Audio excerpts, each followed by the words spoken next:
একটা লোভনীয় একটা রান্না প্রন দিয়ে বা চিংড়ি মাছ এরকম হলেই যথেষ্ট। এই চিংড়ি মাছটাকে তেলের মধ্যে রসুন পেঁয়াজ দিয়ে একটু ভাজা ভাজা হবে।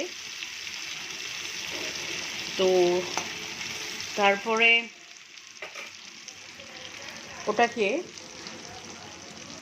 মিক্সিতে পেস্ট করে রাখা আছে কাঁচা লঙ্কা, রসুন, আদা, এটার সাথে ওই চিংড়ি মাছগুলোকে বাটা হবে।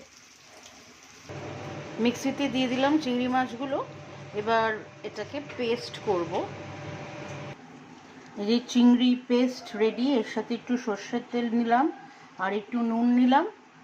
এবার এটাকে একটু মিশিয়ে দেবো ভালো করে। তারপরে আপনারা গরম গরম ভাতের সাথে এটা খাবেন, অপূর্ব লাগে। এটা ছোট্ট করে একটা রেসিপি, চিংড়ি ভর্তা করে দেখবেন, খুব ভালো লাগে। আপনি এর সাথে অ্যাড করতে পারেন ধনেপাতা কুচিও অ্যাড করতে পারেন।